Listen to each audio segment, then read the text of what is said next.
Hello everyone. चलिए, आज का जो लेक्चर है इसका भी सेम पैटर्न होगा क्या? पहले प्रीवियस लेक्चर को हम रिवाइज करेंगे, उसके बाद फिर आगे बढ़ेंगे। चलो तो प्रीवियस लेक्चर को रिवाइज कर। प्रीवियस लेक्चर में हमने क्या देखा था? Where does photosynthesis take place. ठीक है, फोटोसिंथेसिस कहाँ पे होता है?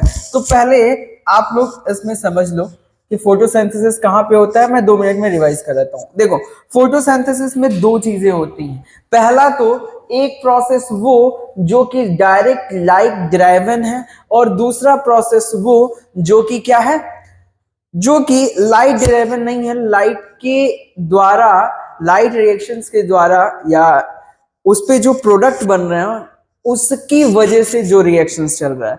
तो डायरेक्ट लाइट ड्राइवन तो नहीं है, लेकिन वो है क्या, एक्चुअल में लाइट रिएक्शंस के प्रोडक्ट पे डिपेंड करता है। ठीक है, तो समझो जरा ध्यान से। समझना क्या है? समझना ये है कि जो सन की लाइट होती है, मतलब जो एनर्जी होती है, वो इस वाले पार्ट में, मतलब लैमिनर पार्ट में, इस वाले पार्ट में, इस वाले पार्ट में, इस वाले पार्ट में क्या होती है, एब्जॉर्ब होती है। और यहां पे चलता क्या है, लाइट रिएक्शंस। क्या चलता है? Light reactions. और लाइट रिएक्शंस का जो प्रोडक्ट होता है वो क्या है, एटीपी और NADPH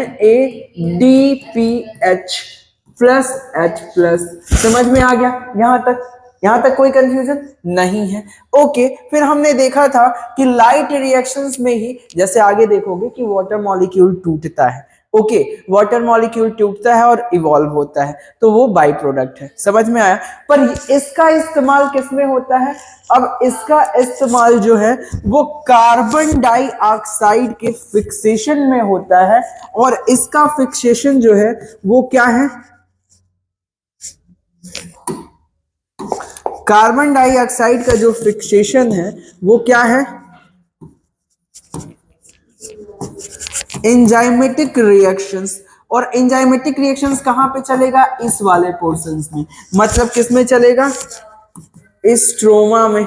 और स्ट्रोमा में चलेगा। और इस ये जो है एक्चुअल में स्ट्रोमा में तो चल रहा है, सुनो जरा इधर देखो, स्ट्रोमा में चल रहा है, एंजाइमेटिक रिएक्शन होता है। और इसमें क्या इस्तेमाल होता है, रुबिस्को। ठीक है, और रुबिस्को क्या काम करता है कि रुबिस्को पहले CO2 को, अभी जब हम C3 साइकिल पढ़ेंगे, C4 साइकिल पढ़ेंगे तो वहां पे अच्छे से समझ में आएगा, इसको फिक्स करता है कार्बोहाइड्रेट में। तो अपने कन्वीनियंस के लिए, अपने सुविधा के लिए हमने यहाँ पे चलने वाले रिएक्शंस को, यहाँ पे चलने वाले रिएक्शंस को लाइट रिएक्शंस के नाम दे दिया, और यहाँ पे जो रिएक्शंस चल रहा है उसको डार्क रिएक्शंस के नाम से जानते हैं। ओके, आगे चले। ठीक है, लो, जाना नहीं। आखिर ऐसा होता क्यों है?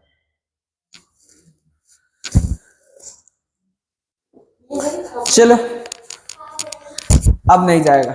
अब देखते हैं उसके बाद हमने क्या देखा था।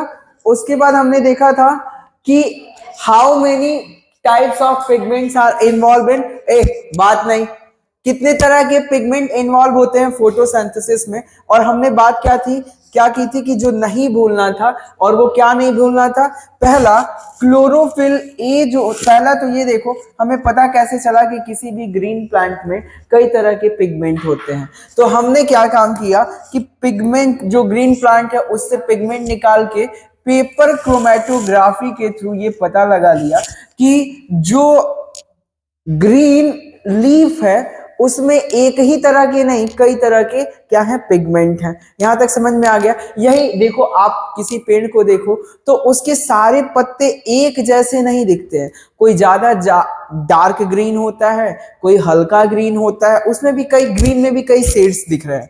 ओके, तो पेपर क्रोमेटोग्राफी से हमने पता लगा लिया कि जो हायर प्लांट होते हैं उसमें होता है क्लोरोफिल ए, जो कि bright blue green in chromatogram होता है।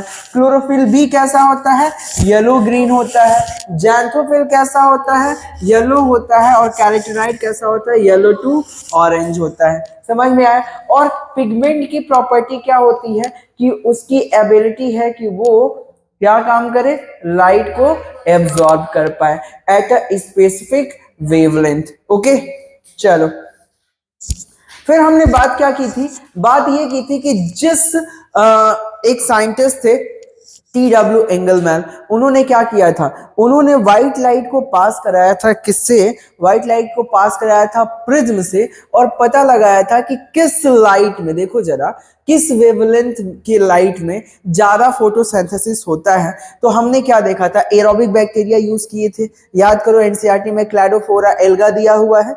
ओके, तो उस पे लाइट पड़ा तो उन्होंने देखा कि ब्लू और रेड में जो बैक्टीरिया है उनका एक्युमुलेशन ज्यादा हो रहा है, मतलब ब्लू और रेड लाइट में ज्यादा फोटोसिंथेसिस हो रहा है। ठीक है, इसीलिए तो ऑक्सीजन जो है उसका बाई प्रोडक्ट है। तो हमने देखा कि एक्सन स्पेक्ट्रम मतलब एब्जॉर्प्शन ऑफ लाइट, ठीक है, बाय पिगमेंट, और दूसरा क्या है, दूसरा जो रिलीज ऑफ O2 है, इन दोनों का जो ग्राफ है एक दूसरे पे क्या आता है, पैरेलल हो जाता है। पैरेलल इन द सेंस जहां पे ज्यादा एब्जॉर्प्शन वहां पे ज्यादा फोटोसिंथेसिस, जहां पे कम एब्जॉर्प्शन वहां पे कम फोटोसिंथेसिस। ठीक है, समझ में आ गया। इससे हमें क्या पता चला कि जो सबसे ज्यादा लाइट में क्या होता है, फोटोसिंथेसिस होता है, जिसमें सबसे ज्यादा एब्जॉर्प्शन होता है, तो वो है ब्लू लाइट। ठीक है, ब्लू लाइट में रेड पिगमेंट और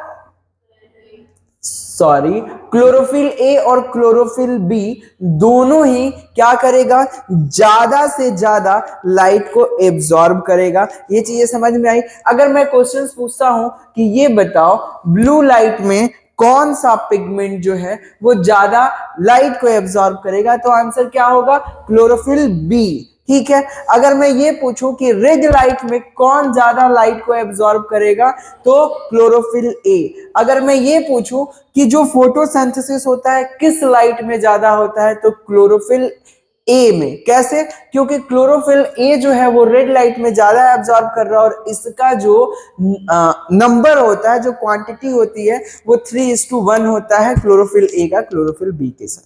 यहां तक समझ गए? ठीक है, चलो अब आज का टॉपिक स्टार्ट होगा। क्या, व्हाट इज लाइट रिएक्शंस। ठीक है,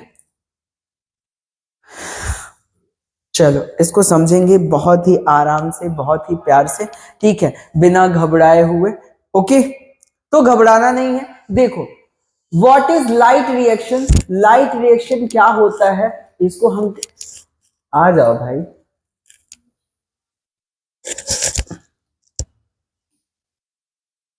देखो देखो इधर देखो, एक साइंटिस्ट थे, ठीक है, जिनका नाम था इमर्सन एंड अर्नान। उन्होंने क्या काम किया,